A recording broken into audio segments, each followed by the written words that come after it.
A grand jury's decision not to indict a police officer in the fatal shooting of the 18-year-old triggered violence overnight. Jennifer Bjorklund has more on the story. From the air, the morning light unveiled smoldering streets.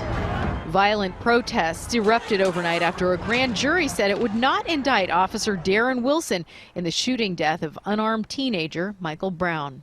I know that there's at least a dozen buildings that have been set on fire. Most of those are total losses. I can tell you that I personally heard about 150 shots fired.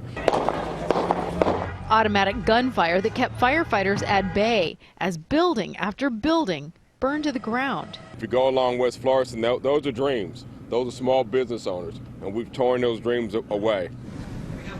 The decision came in an evening news conference. St. Louis County Prosecutor Robert McCullough stressing the panel of 7 men and 5 women, 9 white, 3 black, are the only ones who have examined all the evidence. They met on 25 separate days in the last 3 months, heard more than 70 hours of testimony from about 60 witnesses. Witnesses and evidence, he says, indicate Brown scuffled with Officer Wilson as Wilson tried to get out of his patrol car, his gun unholstered and discharged twice.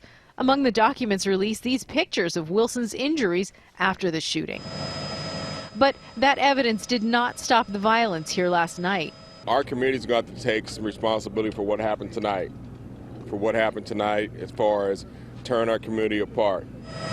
A community now dealing with another heavy blow after 3 months of turmoil.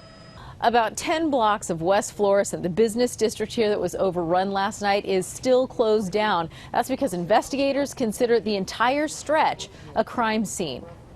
In Ferguson, Missouri, Jennifer Bjorklund, NBC News.